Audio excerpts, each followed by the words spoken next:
Man City signing Viv Miedema on a free transfer. A free transfer after she left Arsenal. I mean, I think everyone saw it coming. The rumours, the leaks, it was already kind of like mainstream news by the time it hit. So I don't think anyone was like, oh my God, this is so explosive. But it was also a massive, massive moment. I think the way she did it as well, like the release with the video with her dog, like I just thought it was absolutely gorgeous. But yeah, what was your take when you saw the news finally confirmed? I'm just glad that Viv is staying in the WSL, first of all, because we already know how I feel about how the Arsenal journey ended. But yeah, delighted that she's staying in the WSL. I think great bit of business for Manchester City. They're getting the WSL leading goal scorer, 125 goals in 172 appearances. She has versatility in her positioning as well, so she can offer them more than just a number 9. You know, she can be a number 10 as well, or a 9.5, as she likes to say. 9.5, is that what she... Yeah, I think that's what she says. Anyway, I think, you know, it's a real coup. We've spoken before about City looking for depth and needing a bit of depth, and I think she can provide that, whether she's in the 9 or the 10. You know, when we think about the fact that Shaw got injured at the end of the season, what could have happened had they had Shaw for those last few games? I genuinely think they could have gone on to win. It takes the pressure off them in terms of those potential situations where they've got someone of her calibre. I still don't think she'll start on the bench. I think it's going to be really interesting to see how the team lines up. But it takes the pressure. We know Shaw finished the season injured, right? She was in a boot. It takes the pressure off her in terms of her comeback potentially. Like, she's not really breaking herself to try and get back by the first game. Takes the pressure off Jill Roord as well, who's coming back from injury.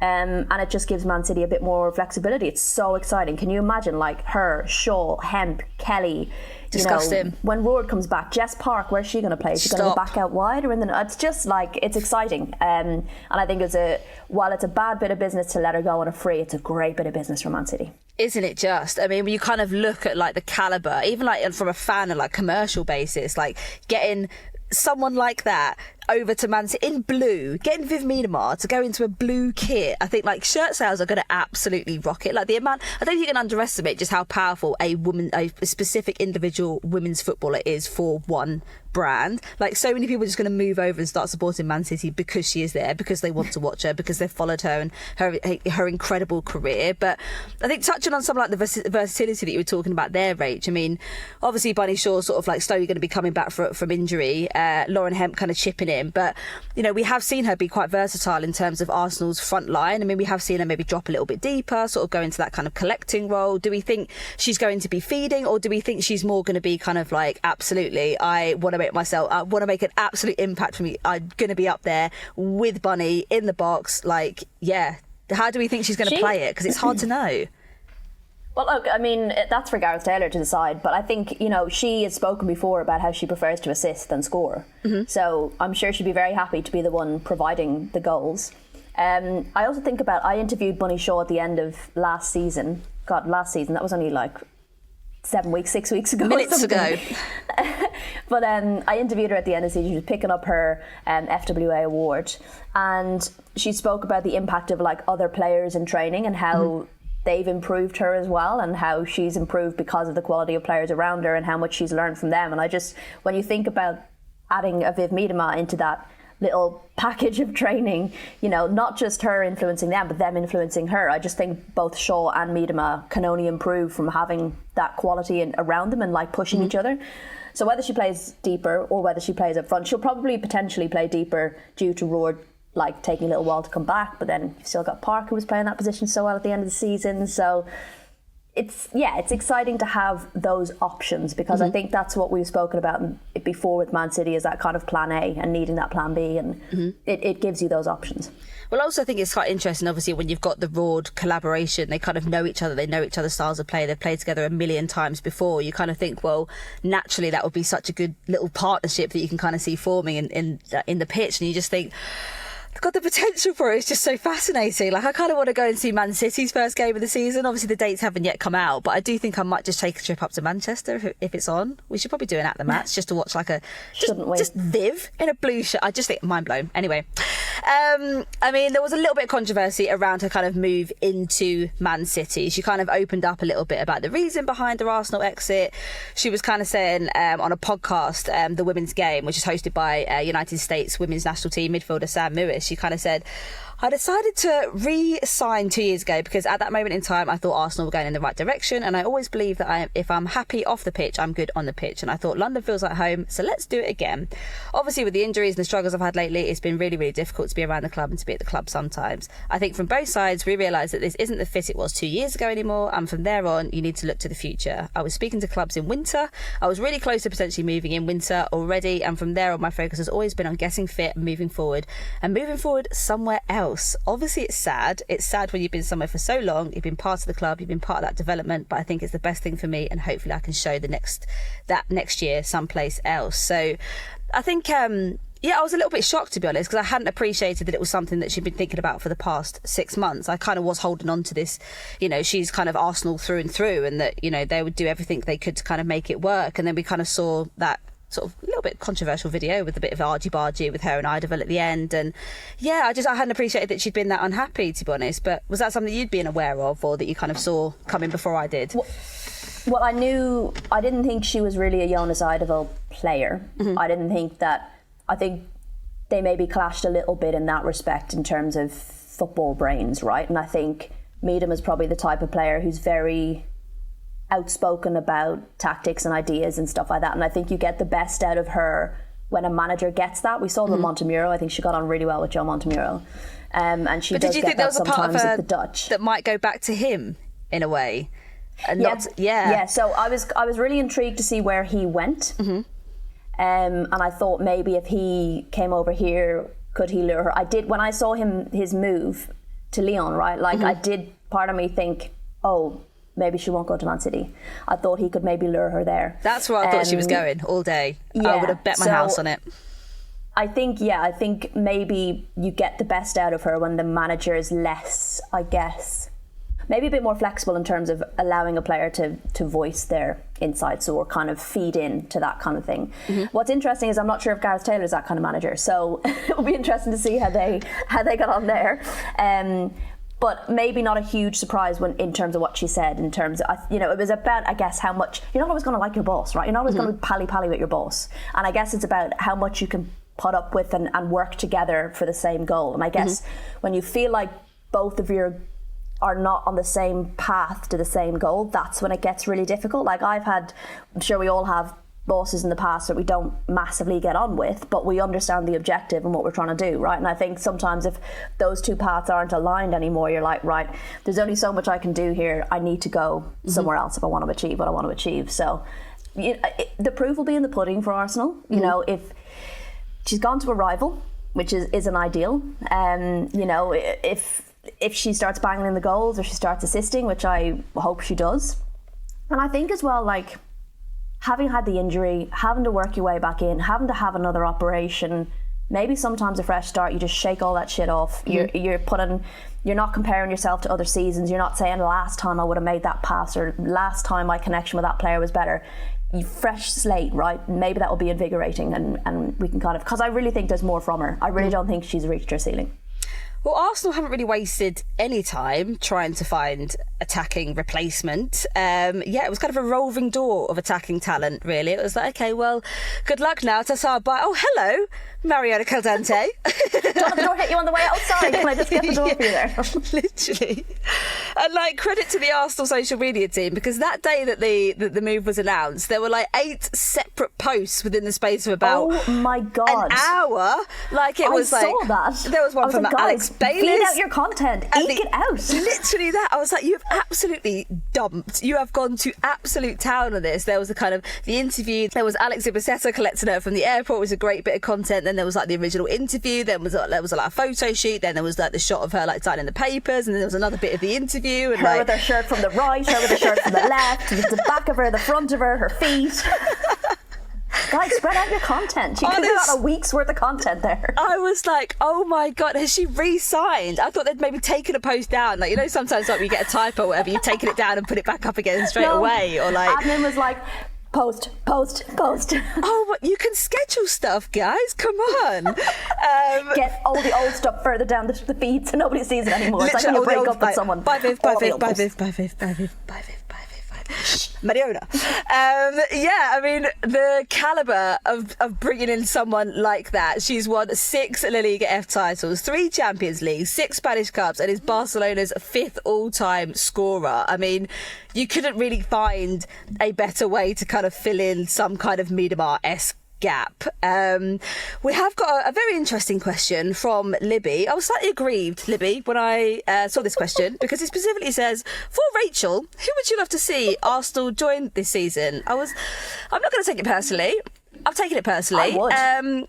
Rachel, who would you like to see join Arsenal? I won't answer this because I wasn't asked. This threw me in the running order because I was like, why is this specifically to me? It's like I'm some sort of. It's like Arsenal are to me what Man United are to you, which they're not. But so I hadn't actually really thought about who do I really want to see. You know, I'm thinking maybe we might see a goalkeeper signing. We might, you know, there have been rumours about Daphne van Domselaar joining, which could be really exciting. Another Dutchie in the squad, given Arsenal have lost a Dutchie. So that would probably be the one maybe that they'll bring in. But otherwise, I hadn't really put loads of thought into it. I'm intrigued to see how Mariona gets on. Absolutely. I do think she'll come in with a little bit of pressure on her shoulders from a fan perspective, from the fans, because it was the fans were so gutted to see Viv go. And I think they definitely felt like a bit of a, from what I could see on social, well, what are you going to do with that, or who are you going to bring in that's going to give you what you're missing? And I think what Arsenal have been missing over the last few seasons is the ability to put the ball in the back of the net, like turning those chances into actual goals. So I feel like there'll be a little bit of pressure on her in that respect to start helping that front line put the ball in the back of the net and start turning those games around and kind of winning games comfortably. And, you know, the same can be said for Russo and Blackstenius and their wingers as well, right? Like, so it'll be interesting. I'm interested to see how she gets on. An exciting time for her and an interesting time for the club. You know, they've brought in loads of signings over the last kind of year or so. So I guess, expecting them to gel a bit more and hopefully Ariana can slot in. I think it's that though, like she is someone who's obviously going to have a lot of pressure, but I also think she's someone who delivers in those big key moments. Like, and loads of experience. So I don't think it's a case of like, yeah, there's going to be pressure from the fans, but also I don't get the sense that she's very like, she's going to be not really that fussed with it. I think in a way, like when you've achieved so much in your career, like you kind of have that like, I don't know, like Billy Big Balls mentality. Like you should like come into the league like the WSL, like, you know, like she's played at such a high caliber. She's been in these major international tournaments. She's won incredible things. Like the accolades are just streaming out of her. So I think she's going to be like, like Mara Ramirez. Like everyone was like, well, who is she? Like, where has she really come from? And then all of a sudden, boom, like she hits the league and like smashes players out of the way. So, yeah. What'll be interesting is Barcelona obviously play their like little tiki-taka football, right? All the little short passes. Arsenal fucking love doing that in and around the box rather than actually putting it at the goal. They just love doing the little bit of passes. So maybe that's the issue. She's the one to just go, get the ball, go. I'm so used to all this little itty-bitty business. I'm going to actually finish this phase of play. So it's all well and good having your triangles, but if you don't convert, doesn't matter. If you don't put in the big rectangle, then you're screwed. The triangle and the round thing goes in the rectangle, right? That's how the shapes work as far as I remember. Solid from you. I don't know why you've not got into management, but, you know, something to consider. That's the goal. Let's talk about the other big transfer that occurred, it feels like moments ago. Sophie simply asks on Instagram. I'll let her take the lead on this. Thank you so much for the question, Soph. Fran Kirby to Brighton. Statement or is it a question? It's hard to say. It's a question mark and an exclamation mark. So it feels more like a Fran Kirby to Brighton. The tone of that was perfect. Fran Kirby is signing for Brighton on a free transfer. Oh my God, so many phrases. Free transfer after her contract expired with Chelsea, of course. Kirby said she still has so much more to give and wanted to stay in the WSL. This feels like an absolute massive fucking win for Brighton. But do we feel it's the right move for Kirby, or do we actually feel it's the right calibre of club that she's able to get in those minutes, get in that time and kind of enjoy the rest of her career? I think like similarly to Earps, but on a slightly slightly different level, but like, you know, enjoy the rest of your senior career, I suppose. So I've been thinking about where Fran Kirby was going to go, and something I've noticed from Fran Kirby's social media is she's having a lovely job done in her house. So I just really didn't see her leaving the country, right? They've put so much work into that lovely house. I was like, she's obviously going to stay in the WSL. And then I was thinking, where might she go? From this is how you think this is it, right? And I was like, I really felt like she was going to stay in a London club. And I actually my first thought on the Fran Kirby to Brighton thing is, who the fuck's doing all the signings? Because I haven't got a bleeding manager, first and foremost. But well done. It's probably all those stat guys in their little stat room. No, isn't it the academy guy? You know what? He's still there. The one that sort of waved to the players from afar as they were going to training. I really like it. I actually think for Brighton, they get a winner, they get experience, they get a magician, they get some confidence in that team. For Fran, she gets to be a playmaker again, which she deserves. She gets to be the one a team relies on. She gets a real challenge at Brighton as well, which I think is going to be really fun for her to experience. You know, and I expect her to start more regularly as well. Managing her kind of injury history will be key for them. But I think for both parties, like for Brighton, it's such a coup. What a player to get in.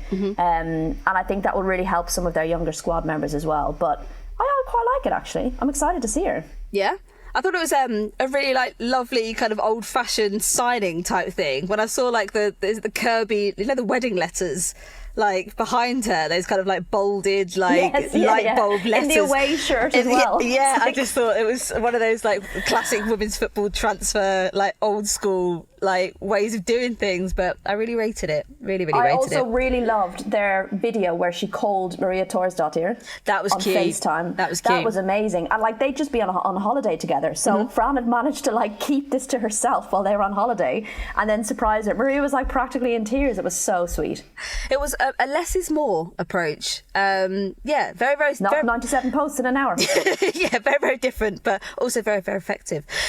Before we preview England versus Ireland, both Rita and Liz have asked on Instagram what has been the best transfer so far. Ooh. I really like Liv Smith to Liverpool. I think that's a tasty little one. A nice bit of young talent, kind of shows Liverpool's intention. Getting like, you know, a Canadian international, like up and coming, record signing as well, record transfer fee for Liverpool, which I think is a really good show of intent. And she's going to be at the Olympics this summer. It'll be really interesting to kind of see a little bit more from her and see what she's about. But another kind of little breath of fresh air, I think, for me. I thought that was such a good signing. I'm very excited about that. Well done to them for getting her in the door. And like you say, a big statement as well. She's a really exciting prospect. So yeah, I mean, there was a few maybe that I was a bit surprised that left there, actually. I was surprised Emma Coy-Visto went because she was so key to their kind of getting up the fullback kind of positions. She was one of their key players there. But yeah, I think that was a really great signing. I'm so excited to see Viv at Man City just to see how she fits in there. But I do think Brighton getting in Fran, massive. Yeah, for sure. Massive kind of, for them, you know, they've spoken about like the investment they're putting in. They got Fran in on a free, which is huge, and they've gotten that experience and that winning mentality in for nothing. So, I'm excited to see if she gets on. Yeah.